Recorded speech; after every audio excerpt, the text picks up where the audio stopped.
Pets Who Thrive Radio with Tammy King.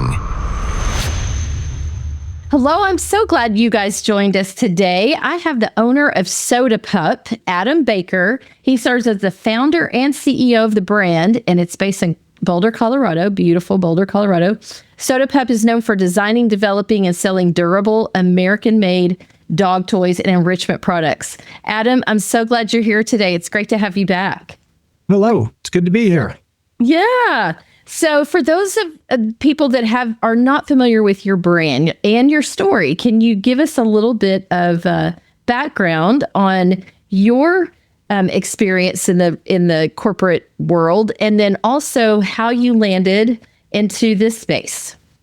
Wow. So we're rewinding the clock here. Let's see. So I come from the sporting goods industry. I worked for a long time for Nike and for Under Armour, both on the apparel side of the sporting goods business. And then I ran product management and licensing for Crocs footwear, the funny foam shoes. And then I left corporate life and started this little hobby business in my basement, a dog toy company. I wanted to teach my kids about business. And yeah, here we are 14 years later, 2012 to 2026. Yeah, 14 years later. The business has evolved a lot in that time. We started as a rubber toy company for the most part. And today we are probably the premier enrichment brand. So we make a wide range of enrichment products. So we have slow feeder bowls and shallow slow feeder bowls and lick mats, and even our nylon chew toys have enrichment capabilities. And we created a product called the Lick Stick, which is like a target training stick that uses enrichment. So it's been quite a journey over 14 years. That's amazing. I know we carry some of your products in the store, and I use some of your slow feeders for my own dogs. And Thank you. They absolutely, it's funny. They, the way they eat is so different and slower. And I mean, it creates so much a better experience for their digestive system. So yeah, super cool products. So what are some of the things that you are most excited about right now? I guess, there's so much out there with enrichment that has kind of become a buzzword out there. I want to give my dog some enrichment. What are some of the things that you're most excited about with your product line? Well, so this might be kind of boring, but the thing that excites me is that we've built like a whole ecosystem of enrichment products. So there's a lot of brands out there, and they see that lick mats are popular, so they add a lick mat to their product line, or they add a slow feeder bowl to their product line. But they're not necessarily enrichment companies. They just have these one-off items. Whereas what we've done is said, okay, we want to be the go-to resource for enrichment products. And so let's build a comprehensive product line around enrichment. And so we don't have one slow feeder dog bowl. We have 8 slow feeder dog bowls. We don't have one lick mat design. We have 30 lick mat designs. And we're creating new product types that just didn't exist before. For example, nylon chew toys that you can spread soft food into, because a lick mat can be destroyed if you're not keeping an eye on your dog, but a dog can't destroy a nylon chew toy.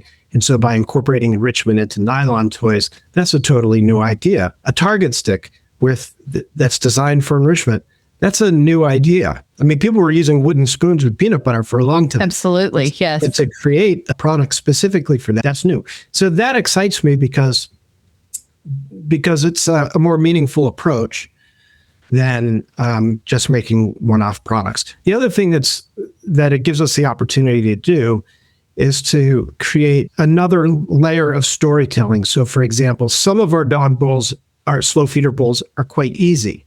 Other slow feeder dog bowls are quite difficult. And this is because dogs have different levels of food drive. And so, if you give a very difficult bowl to a dog that's not highly motivated, they're going to give up and they'll be frustrated. And so just like if you're familiar with skiing, you've got easy green runs and blue square, intermediate runs, and double black diamonds. So we've applied this thinking to our bowls as well as to our lick mats, that there are easy, moderate, and difficult levels of difficulty, so you can match it to your dog. Sure. Yeah. So some of the things that you've done recently, I believe it's the sticks, isn't it? And you've even come out with something even since then. Yeah. So actually, not this year at Global Pet Expo, but the year before, we introduced these lick sticks. When we launched this product, I have to say it wasn't really well researched. It was just an idea. It's like, well, what other kinds of enrichment products could we make? What if we created enrichment on a stick? That was the extent of the thinking. And then it's like, let's create some, colorful and cute designs. So we got to Global Pet Expo, and I swear we had every dog trainer that was at that show came by our booth because we had done a new product showcase display. And people were like, oh my God, this is the best thing ever. And so we kind of tapped into this training community that we weren't thinking about that when we created the product, but it definitely resonated with that group of dog professionals. So that was super exciting this time around. And then also, so we added this at this year's Global Pet Expo. We also added soft bowls, soft slow feeder bowls. So we make a lot of deep slow feeder bowls and shallow slow feeder bowls. And one of the requests we always got through social media was, hey, can you make a soft bowl? And we'd kind of put it off because we don't make silicone products. Silicone bowls are very popular. They're all made in China. There's some issues with silicone. On the one hand, it's a great material in terms of its performance properties, but the drawback is there's manufacturing waste, which is pretty toxic. And silicone is subsidized by the Chinese government. So the material is subsidized by the Chinese government. So it's very difficult for a company that produces everything in the US to compete against China. So we couldn't really figure out how to make a silicone product in the US that we could be proud of, and that would be priced in a way that people could afford to buy it. We actually make soft bowls out of a different material. This is our PupX material, so it's a synthetic rubber. And there's some nice things about it. It has all the same properties as silicone. It's dishwasher safe, it's FDA approved and all of that. But it's a little bit more rigid. So silicone bowls are quite floppy. It's kind of the nature of that. Whereas these are, they've got more structure. And so while they're really soft, your dog isn't going to bang his teeth up on the pattern. So we think it's an interesting product, and it's very differentiated from other soft bowls that are out there. And they hold up really well. They're quite heavy. And then they don't slide. We don't have suction cups on the bottom, but because the whole thing is made out of rubber, it doesn't slide across. Sure. Yeah. So that was a very long-winded explanation, but we're... No, that's great. So do you have different levels and sizes in your new soft bowls as well? We do. It's actually a small but growing collection. So we do a product called the Undala, which is one of our most popular products. This one's been sitting in my office a while. Oh, that's the one I have for my Frenchie, except it's not the soft one. It's the hard one. So we have a soft version and a hard version. This one does have suction cups. Oh, that's awesome. Okay. And then we've got this one. We also have this in yellow. And then we did another bowl called the Citrus Bowl. And it looks like if you cut an orange in half, it looks like the cross-section of citrus. So we've got that out there as well. And then, we added a couple of other things. We thought, there's some basic products out there that every retailer carries, but they're all coming from one brand. And so you take, and there's nothing wrong with that product. So I'm talking about Chuck It. So Chuck It makes a series of balls. They're all orange and blue. They have a throwing arm. And that's a great product. I'm not knocking that product at all. But I thought, we're actually making products for women. That's who's buying the product. And it has to work for dogs. And so I thought, could we do something that's visually more compelling than an orange ball? There comes your marketing background. Yeah, exactly. Well, so honestly, I am running the Nike playbook, and the Nike playbook starts with the consumer. Sure. Who are you building the product for? And that's why our product looks the way it does, right? We're trying to create objects of desire. We're trying to create beautiful things that create an emotional connection, and they work great for your dog. But it's not enough. I'll tell you a quick story. So when I was at Nike, I worked in women's apparel. So I ran the women's tennis business. So we were dressing athletes for Wimbledon and US Open and things like that. And I worked in women's running. And, the first iteration of women's apparel at Nike was a bit of a failure because they thought that if they made things too feminine, too beautiful, then Nike wouldn't be taken seriously as a performance company. So this is what happens when you have a bunch of men running a women's apparel business, to be honest with you. But anyway, then Lululemon came along and started doing ruching and really cute, performance products, but really cute for women. And they just ate Nike's lunch. And so that lesson stuck with me. Sure. Like, beauty and functionality can coexist. You can do both. And so that's what I'm trying to do here, is to create great premium functional products that are also really cute and beautiful. Of course. Yeah. No, it's a great story. Yeah. Anyway, so back to these balls. So I thought, well, what if we did glitter? Wouldn't it be fun to do a glitter ball in fun colors? And so this is one example. You may have trouble seeing the glitter. It's pretty subtle. Yeah, it's a little difficult to tell. To tell on these cameras. Yeah. Anyway, so we've got a 3-pack of these. This is a very interactive discussion. I keep jumping up out of the camera. No, it's great. No, the show and tell is the best part. So these are the other colors. Okay, and are those like the rubber? Yep, this is made out of our PupX rubber as well. So the nice thing about these is they actually fit in a ball launcher.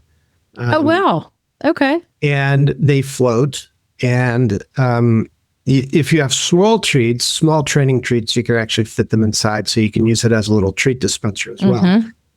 So it's just a super versatile. So it's a basic, but it's a better basic. Sure. Right. So, and we're priced slightly above, what the competitors are at as well. But then again, we make all of our product in the US, not in Vietnam. That's huge. Yes. And very rare.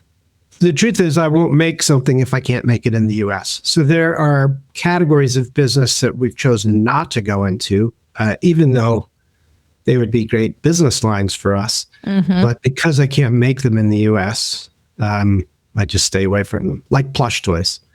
Plush toys, they're very difficult to manufacture in the US because it's very labor intensive and our cost of labor is higher here. So, so I just stay away from plush. Sure. So speaking of, obviously you take a lot of pride in how you run the business. It's USA made. And what are some of the things that you do to test your products? We have a stable of dogs of our own, so we test everything with our own dogs. The other thing is, we think a little bit differently. So part of our model is, for lack of a better term, it's a fashion model. So we want to continue to introduce new things to excite the consumer, right? So again, this goes back to my previous experience. If you walk into an apparel store and the product line is always the same, you get bored. You don't have a reason to buy because either you already bought that stuff or you've already seen it and you're not interested. Sure. And so, I think what's powerful for retailers is to give them new things to continue to excite the consumer and give them a reason to keep coming back. And this is especially important now where digital commerce is becoming so big. Retailers have to create an exciting, even entertaining shopping experience to keep people coming back in. So true. So our goal is to be able to introduce a lot of new things. Now, that's expensive to do because everything we make is injection molded. It requires expensive molds. So what we've tried to do is create standardized systems and standardized materials, so that we're iterating shapes, but we're not reinventing the wheel. It's not like a totally new product each time. So again, another long-winded way of trying to explain something. But for example, all of our deep slow feeder bowls are 8 inches in diameter, 2 inches deep, and they share 2 out of 3 parts of the mold. So Gotcha. only the insert is new. And we know how our bowls perform.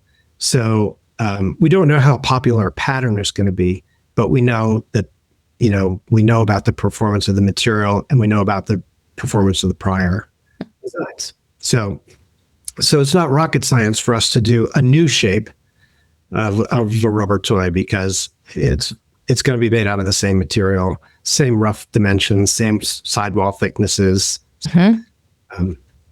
So that's a bit of a long-winded way of saying how we test things, which is to say we have this whole body of knowledge from when we started of iterating, similar types of designs and niche shapes.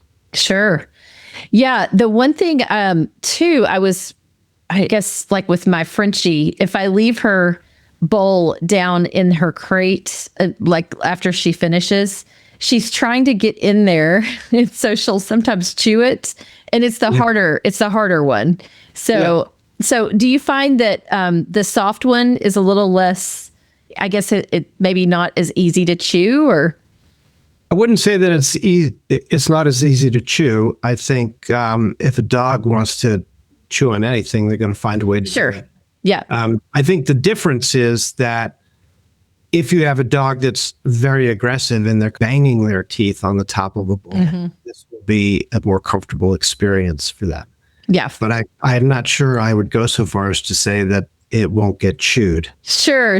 Yes, you're right. And it's funny because, as owner of a retail store, our biggest question that people, when they come in, I need an indestructible dog toy.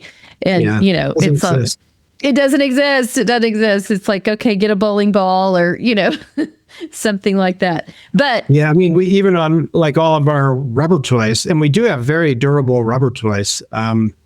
There's a whole story behind that. But, the warning on the packaging specifically says no dog toy is indestructible. Yes, good. So we claim that it's very durable. We don't claim that it's indestructible. And we back our rubber toys with a 30-day replacement guarantee. So if your dog does destroy it, we'll send you something else. But the thing about rubber, natural rubber, is that it's a cross-linked polymer. And so the molecular structure is changing during the molding process under high heat and pressure. And it's that cross-linking that gives rubber really high tear strength. And I'm talking about natural rubber, not synthetic rubber. But what most manufacturers do when they produce their products overseas, those manufacturers are adding clay into the rubber compound. It makes it heavy. Clay is basically dirt, so it's cheap. Sure.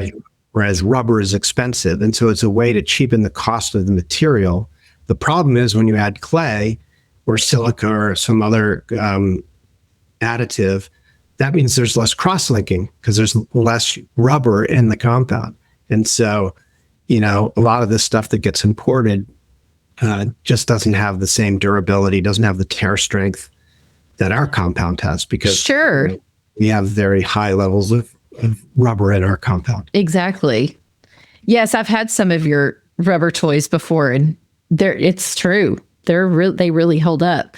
And it's not good for business. We're supposed to build obsolescence into our products, and you come back and buy more. But exactly, you have people that send us images of a dog toy they've had for 5 years, and their dog still hasn't destroyed it. Right. No, that's great though. People love that, and then dogs. There's so much variation. There's one dog that never destroys anything, and then you have the one that destroys everything. So, but yes, I will say that the bowl that I've had for her, I think I've had it close to a year now, and she's still using it. So yeah, it's held up, even though she tries to chew like on the edges of it. So So here's a shameless plug. You should probably get your dog 2 or 3 more different designs. So they have a new challenge. That's the nice thing about enrichment is, dogs are smart. They figure things out, right? Absolutely. Yeah. And so what a lot of people do is they have a rotation of different lick mats, different slow feeder bowls, different treat dispensing toys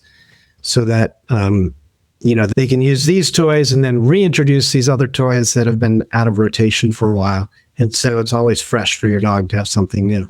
No, it's a great suggestion. And I was actually going to ask you about what you found, like with best practices with rotating products and kind of matching it with the breed or the chewing style or the, aggressiveness of how fast they eat. What are some of the things you've learned over the years? The biggest thing I've learned, and I've learned this from personal experience with my own dogs, is that every dog is different. And, as an example, I had a dog, a black lab named Buddy. He's since passed. But like most labs, he was, super food motivated. He was a destroyer. He was a big male and he loved to shred things. And so I learned a couple of things from Buddy. First of all, he was our primary tester on natural rubber dog toys when we were getting started because he was such a destroyer. And I very quickly learned what things I could get away with on a design and what I clearly could not get away with on a design. Sure. In terms of sticky outies and places where a dog can get a purchase. Oh, yes. Feature and destroy it. So that was invaluable. And then with lick mats, he was my primary tester on lick mats as well. And this goes back to the pandemic. So before I made a lick mat, I tested product that was already in the marketplace. And because I wanted to, see what it was like for my dog. And so I thought the concept was really interesting, but I was actually really disappointed in the design.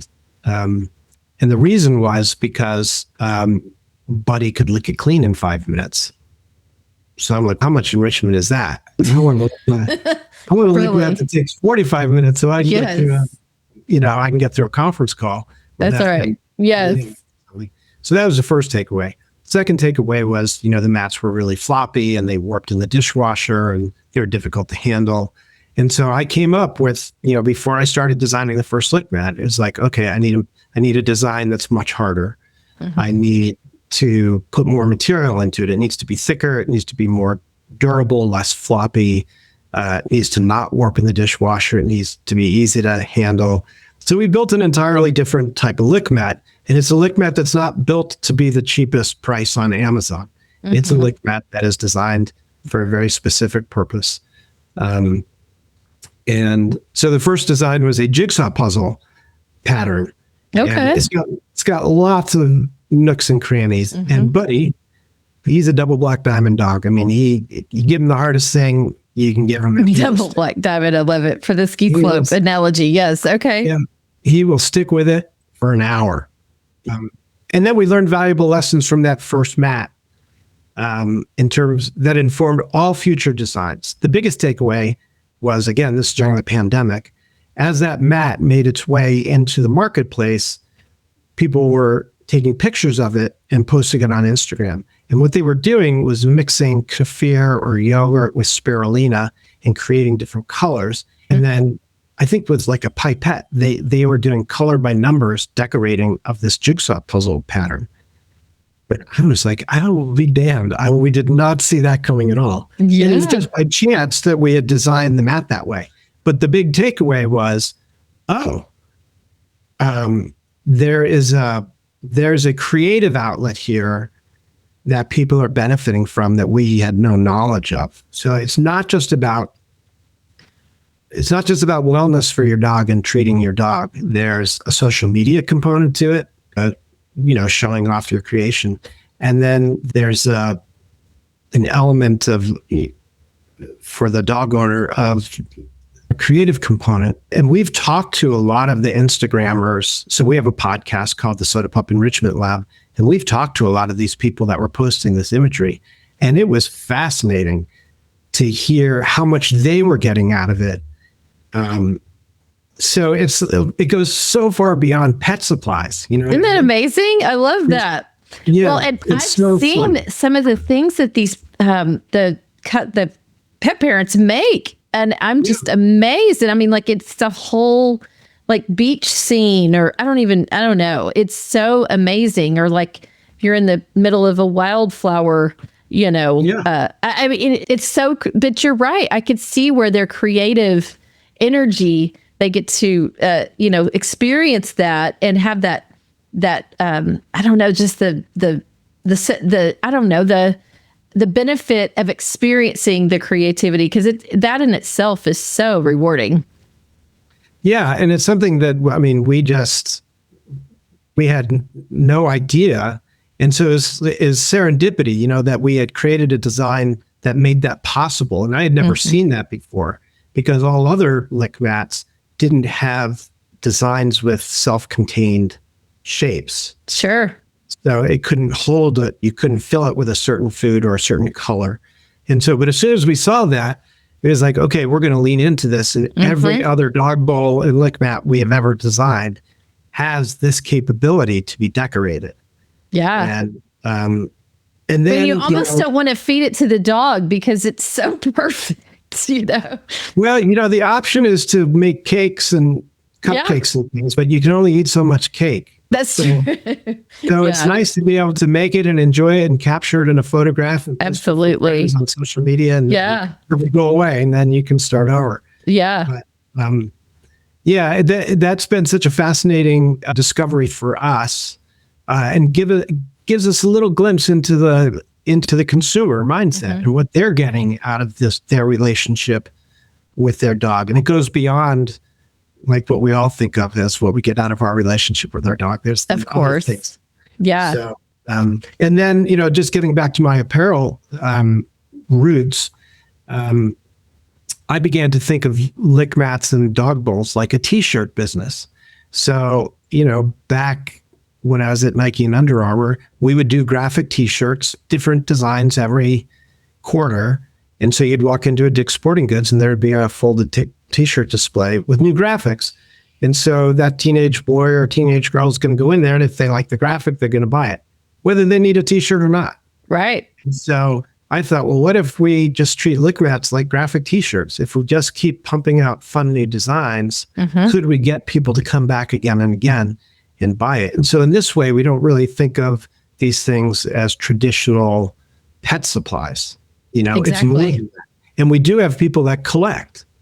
It's the same way with our honey pot. So giving you an exclusive here, we're just launching a new color of the green honey pot. We're going to launch this next week. I see that. That's awesome. And it's just, it's a limited edition color. We made a certain number, and when they're gone, they're gone. So, oh my gosh. It's like the teddy bear collector that gets the 7 out of 200. Right. Yes. Exactly. That's so amazing. We did purple honey pots last year, and we sold out of those. And now, of course, we have people asking us for purple honey pots all the time, but we're like, that was a limited edition. Yeah. Yeah. Get on it while it's there. Yeah.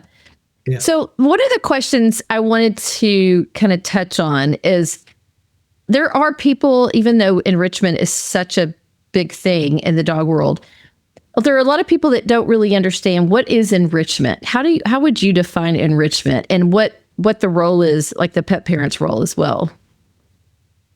Well, so enrichment is actually quite a broad concept. It's not strictly food related.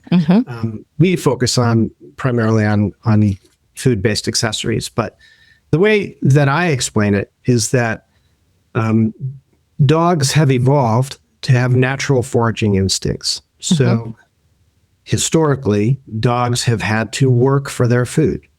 And when you're foraging for food, first of all, you're eating slower because you have to find the food. And so you might be grazing on things throughout the day, if you will. And so there's a gut health aspect to it, which is slowing down, because this is how dogs have evolved to eat slower. And then there's a mental aspect to it. One of the most unnatural things you can do is pour kibble into a regular bowl, because it's not a natural food. Not that there's anything wrong with kibble, but But if it's just sitting in a bowl, and like my dog Buddy would wolf that down in, literally 20 seconds. And not chew a single piece of it. He's not chewing anything. Yeah. He's not using his brain. And then he's gassy, and, it's not good for him. Right. And it's not good for his brain. And so, as a pet parent, our job is to relieve our dogs of their boredom, which many dogs struggle with because they're left at home all day because folks go off to work. And so the extent that you can prepare things ahead of time, like I talked about our nylon toys. Here's an example, another exclusive. We haven't launched this yet, but we're about to. This is a nylon. This is a nylon chew toy in the shape of a fish, but it's got these deep recessions here. So, you could fill that with pumpkin puree or something and pop it in the freezer, and then you could give that to your dog. Now, this isn't going to keep them busy for a long time, but the idea is that if you give your dogs opportunities to use their brains, even just a basic dog walk, when we walk our dogs, we don't hurry our dogs. They want to sniff. This is how they experience the world. Right. That is enrichment for a dog. So even if you change your route and go walk different places, so that, the walk doesn't become a routine, that's enrichment for your dog. So we call those the Sniffari. Yeah, the Sniffari, exactly. Yes. So, so enrichment is really quite broad, but generally speaking, it's about enriching your dog's brain and helping your dog work and use his brain. So he's just a happier, healthier dog when they do. So even things like, playing fetch, that's all stimulation for a dog. We just don't, that's not the place that we focus most of our energy. Sure. So I wanted to circle back to your lick sticks. What are some of the ways that people could use those, or maybe some trainers, how they've used them? What are you seeing, kind of some best practices on those? Yeah, it's been fun to watch. We see a lot of people on social media, TikTok in particular, using these. But what most people will do is they'll come up with whatever soft food that they're going to use, and then they freeze it. So it gives them an extended period of time. And then, so for example, if you're doing a training session with your dog and you're trying to get her to heel or to sit between your legs, or oftentimes people have a little pouch with little training treats in it. And each time the dog does what he wants, you give a little reward. So you're doing the same thing, you're just using a different tool. And so you've got this frozen, goodies, and then the dog does what you want, you let him lick for a bit. And then, so you do that, and then you turn it away. Gotcha. So you can use it on a walk, you can use it in any kind of training session. That's how we see most people using it. That's great. That is a really good idea, because I'm the one with the training pouch, trying, everything I can to get the dog to walk, pay attention to me, look at me, walk on a leash nice. And that's wonderful. I'm going to get one of those. I don't have one of those yet. What I really hope is that I think a lot of people aren't familiar with target training. So yes, there are target training sticks out there. They're like retractable poles with a ball on the end. Yes, and I've used those. Yes. Yeah. So, but that product generally lives in the world of dog trainers. Like most average dog owners don't have anything like that. And so, my hope is that this product is more accessible, more understandable to the average dog owner, right? Because it's an extension of things that they might already be doing, like using a lick mat or a slow feeder bowl. And so, hopefully people will quickly understand how you can use it, and then there'll be a lot of happy dogs out there. Exactly. Yes. They'll love the interaction, the little food that you give them, and it'll stimulate their brain, and they'll be a lot more relaxed. The serotonin, all of that is so important. So if you could give just go ahead. The other thing about that type of training is it burns a lot of energy. Mental stimulation is a lot of energy. And so, I mean, oftentimes we think, well, we have to, take our dog running or on a long walk to burn off energy, but just getting them to use their brain more will knock them out as well. Absolutely. Yes. That's actually a highly efficient way to work your dog over. Absolutely. That's where the mental and the physical is coming together for the Sniffari. So, yeah. Right. So you have a dog now, right? I have two. Yeah. Two. Okay. Do you have labs still? I have 2 mutts. Okay. So Sugar Plum came from the Longmont Humane Society, and she's kind of an Akita lab, who knows what. Right. Yes. Came off a Native American reservation. She's old and she's blind now, so we're navigating how to help her as she continues to lose her eyesight. And then the other one, we've had Ladybug for coming up on almost 2 years now, about 1.5 years. And we got her from Safe Harbor Lab Rescue here in the Denver area, but she's only 20% lab. We tested her DNA. Oh, wow. And she is all working dog. She's like 40% Australian Shepherd, 22% Vizsla. Oh, wow. Yeah. 20% lab, and then, sprinkle of some other things. Of course. She is a very smart, very high energy dog. I bet. Yes.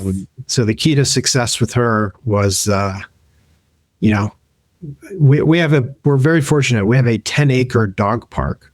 Oh, nice. Near us. And so it's about a half mile around. So if I do 6 laps around, 3 miles of walking, she's probably gone 6 miles. Oh, wow. Running and playing the whole time. And probably could go even further. Yeah. Oh, for sure. Yeah. And then, she's a happy camper and well behaved the rest of the time. So she gets a lot of exercise.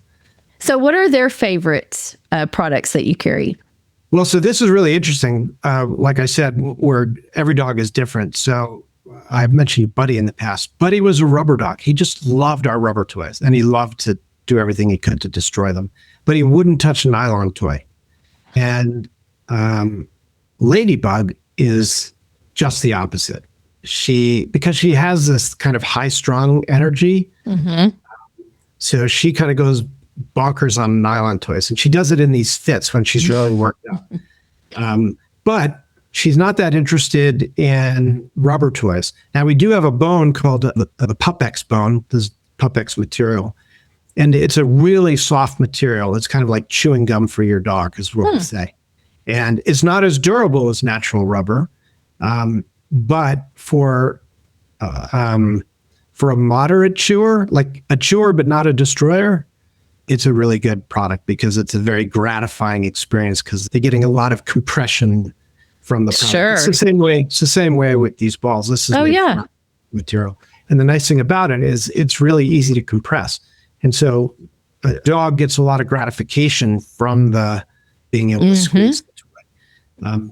But then there are dogs that they are destroyers. That is the point for them. Exactly. Is to be able to find a way to shred it, to eviscerate, which is also another natural behavior. That's kind of the role of plush toys. I think anybody who buys a plush toy and thinks that it's not going to get destroyed is naive. Yeah. For a dog, that is the objective. Sure. So, of course, the drawback with plush is, they end up pooping out polyester for. Oh, yes. Exactly. Yes. And hopefully not get an obstruction and all that. Exactly. So, yeah. So could you give us just a brief overview of your product line? Sure. So we make 8 product types. We make e-bowls. So an e-bowl is an enrichment bowl. That is a deep, slow feeder bowl. It is 2 inches deep, 8 inches in diameter. So this is an example of an e-bowl. And then we make what we call an e-tray. So for us, an e-tray is just a small dog bowl, except that it's not smaller in diameter. It's just shallower. Okay. The reason we do that, people always ask, do you have a smaller dog bowl? And we're like, this is our small dog bowl.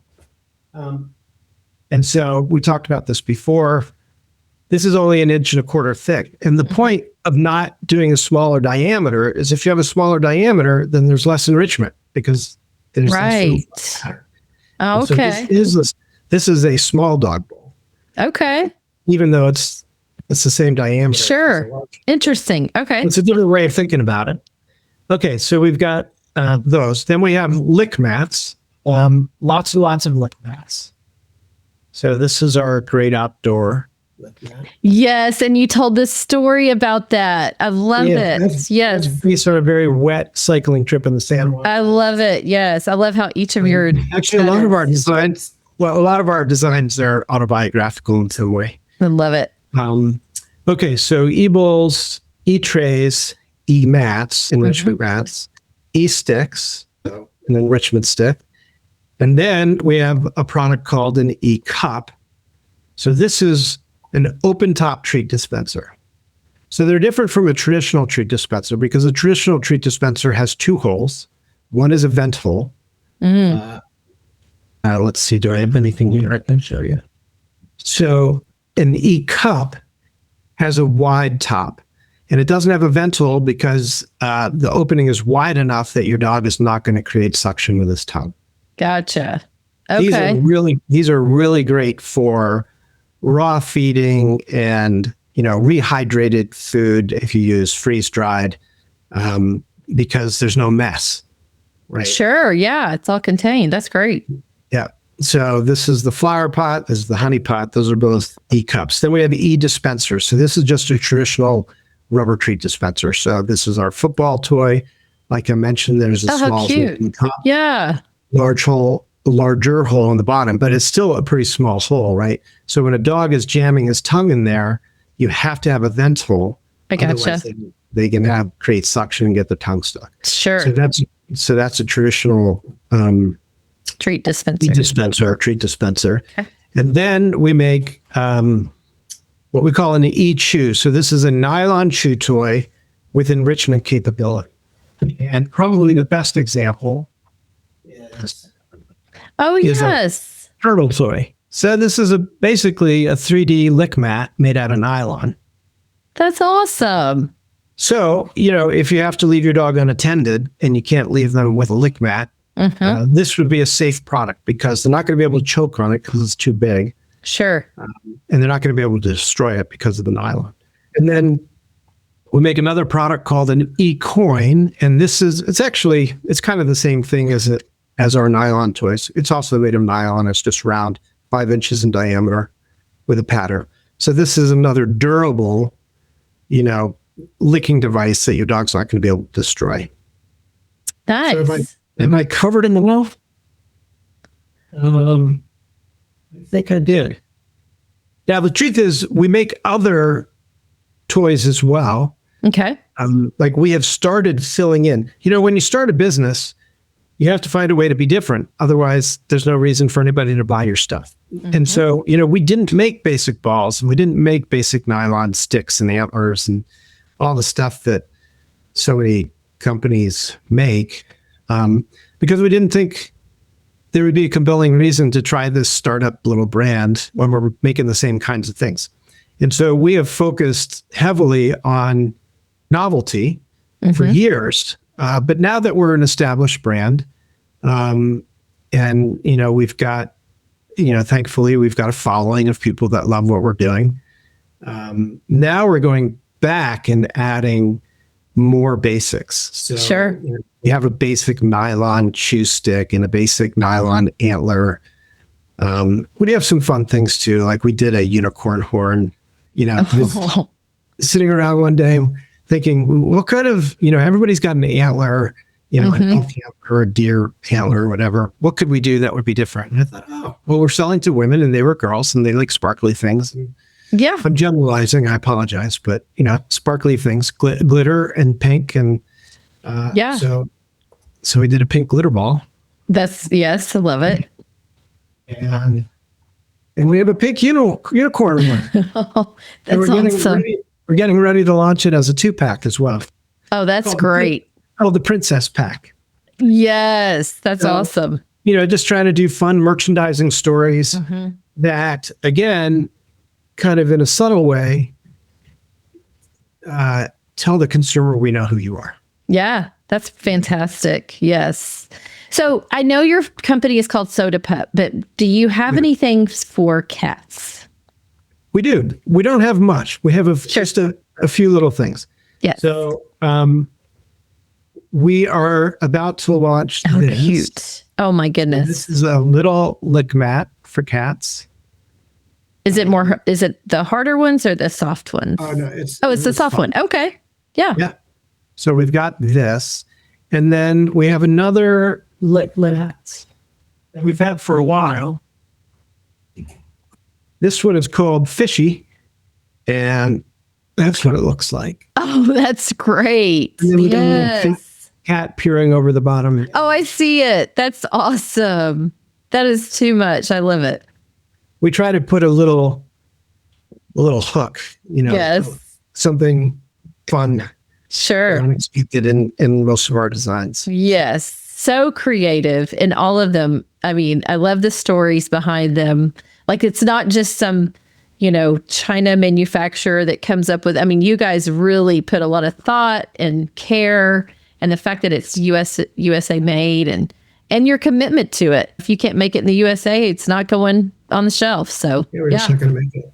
It's interesting. Of course, I'm approached by Asian manufacturers all the time. Oh, sure. And, to be clear, I spent my whole career building product in Asia. Sure. I've traveled all throughout Asia, making shoes and apparel. And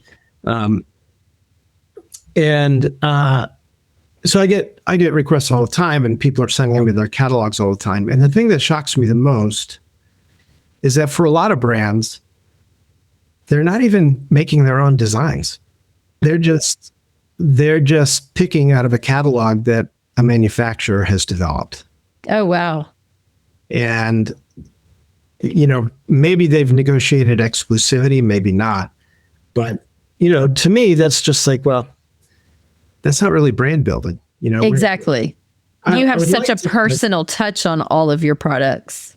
Yeah, I would like to think, and I know there are exceptions to this, but, if I took the logos off of our product, I would like to think that people could look at one of ours and say, yeah, that's a SodaPup product. Yeah.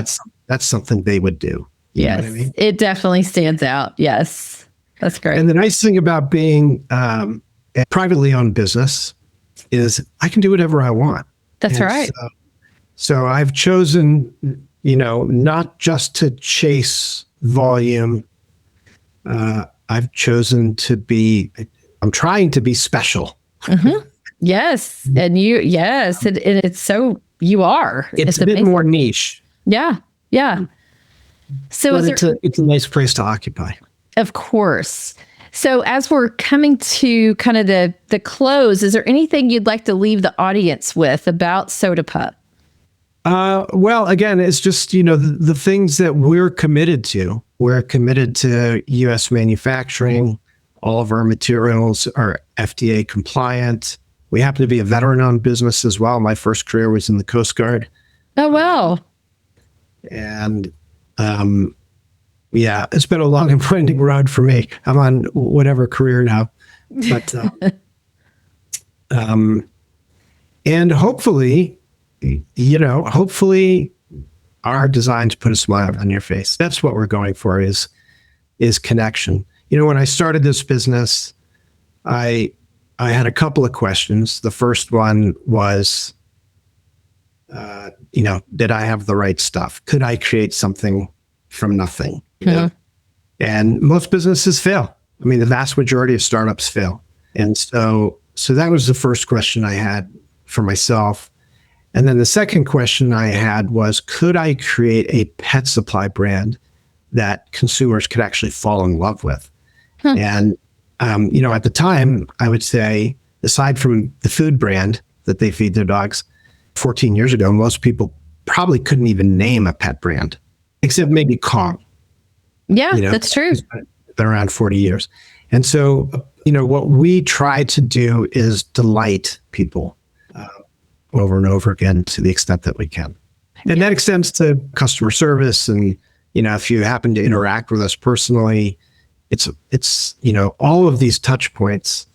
We're trying to create that human connection. Absolutely. And it comes through in in all that you guys do. We truly appreciate your commitment to the uniqueness of the product and also just connecting with the consumer, the commitment to how it's made, all of that. I mean, it stands out for sure in a world that's, all kind of just copycat and made in China. It really, really stands out. So that yes. So, and if someone wants to find you, what are some of the best ways to find you? We sell through thousands of independent pet retailers across the U.S. and around the world. So that would be my first recommendation. You can buy through sodapup.com. We sell on chewy.com. We sell on amazon.com. So you can find us there. Okay. Yeah. Yeah. And then I recommend you go to your neighborhood pet store. Yes, thank you. We appreciate that.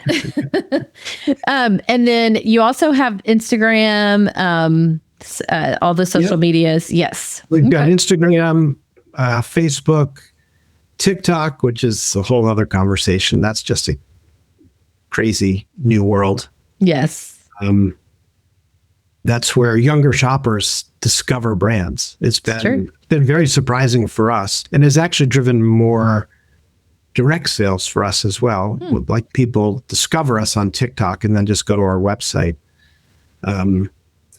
But it's hard to keep up. Oh my gosh. There's all these, and then there are other platforms we won't sell on, Temu and Shein, and sure.